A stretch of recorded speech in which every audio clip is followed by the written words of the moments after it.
नमस्कार. आज आपण जो विषय पाहणार आहोत तो आहे दश दिक्पाल.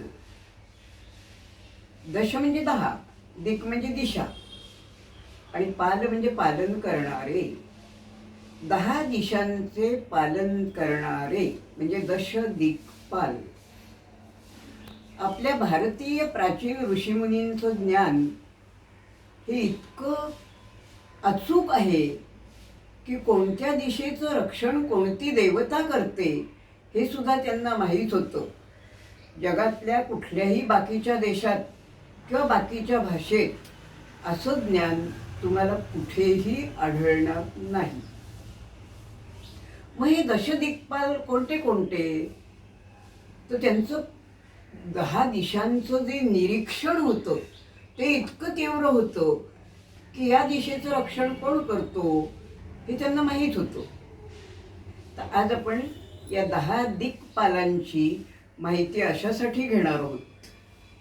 आणि आपल्याला माहीत आहे साधारणपणे, तुम्हा आम्हाला साधारणपणे माहीत असणारं म्हणजे दिवसभराची देवता सूर्य.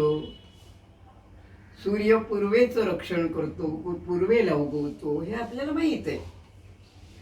पश्चिम दिशा, रात्री पश्चिमेला चंद्र उगवतो आणि पश्चिम दिशेचं रक्षण करणारा चंद्र आहे हेही आपल्याला माहीत आहे, कारण हे आपलं नेहमीचं निरीक्षण आहे.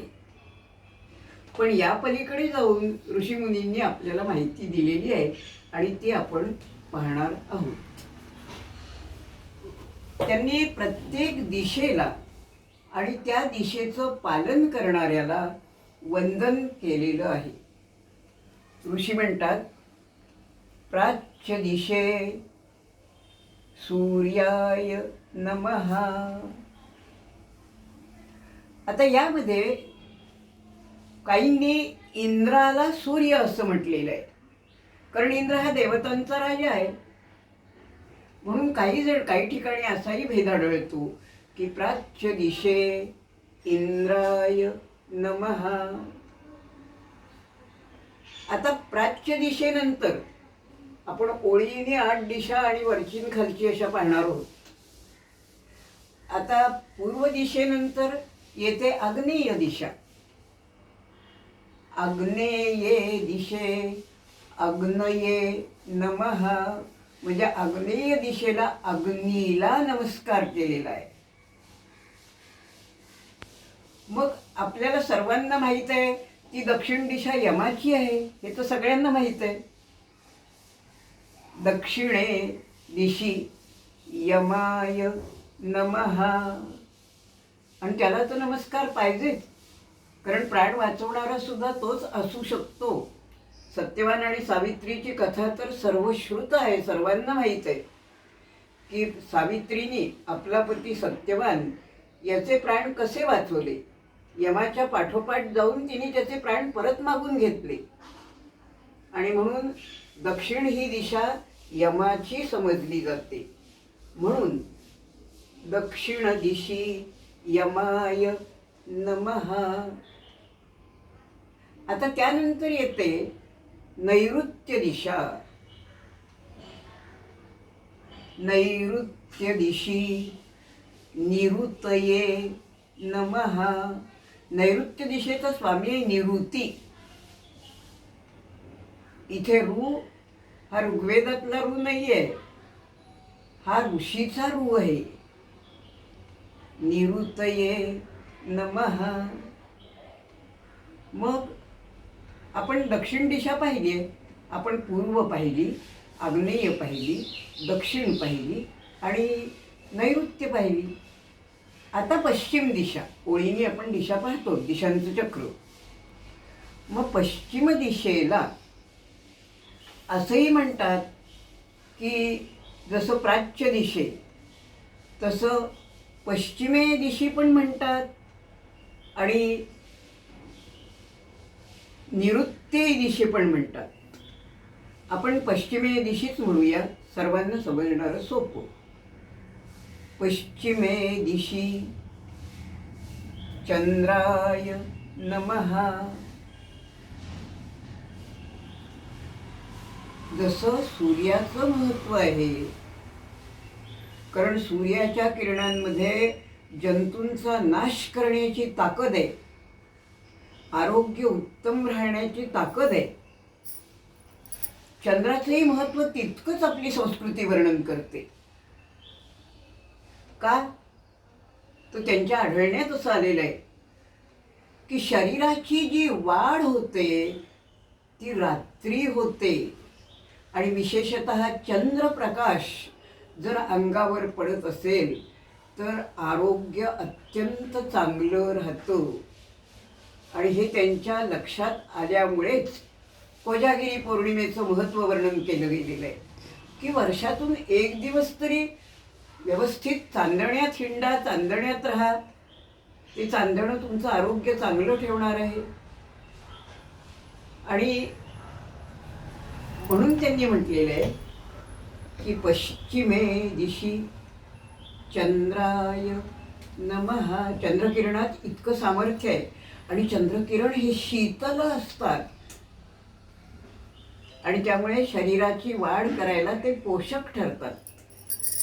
सूर्यकिरण हे जंतूंचा नाश करून आरोग्य चांगलं राखतात.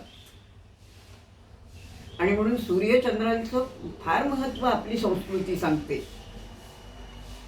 आता पश्चिम दिशेनंतर आपण ओळीनी दिशा ज्या पाहतो त्यामध्ये आहे वायव्य दिशा. मग वायव्य दिशेला वायू, वायव्य दिशेचा स्वामी आहे वायू, म्हणजे वारा. वायव्ये दिशी वायवे नमः. वायव्य दिशेला वायूला नमस्कार असो.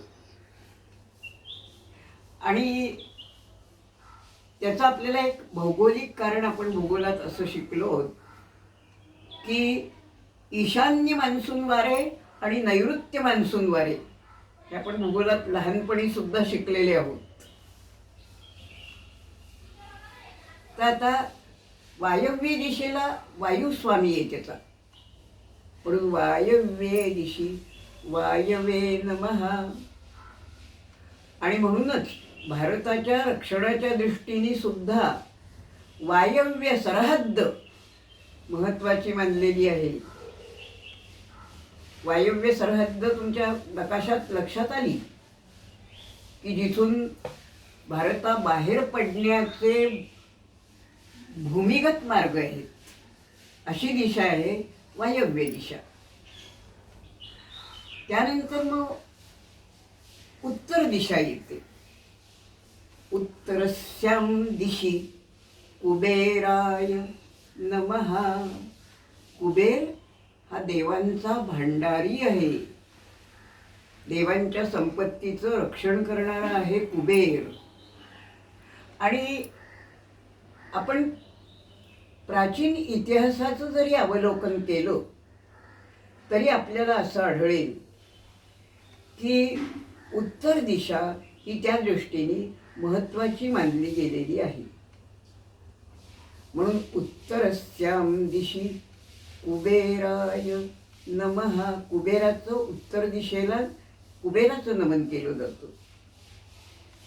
मग शेवटची उरते ईशान्य दिशा. ईशान्ये दिशि ईशानाय नमः. ईशान्य दिशेचा स्वामी मानलेला गेलेला आहे ईशान. या 8 दिशा झाल्या. या 8 दिशा जरी झाल्या तरी वर आणि खाली या 2 दिशा राहतातच. मग त्यांना सुद्धा आपल्या ऋषीमुनींनी नावं ठेवलीत. ऊर्ध्व दिशी ऊर्ध्वाय नमः. अधर दिशी अधराय नमः. इति सर्वेभ्यो दिक्पालेभ्यो नमः. अशा रीतीने माझा 10 दिशांचं रक्षण करणाऱ्या, पालन करणाऱ्या या दिक्पालांना नमस्कार असो. अशा रीतीने 10 दिक्पाल यांची आपण माहिती घेतलेली आहे.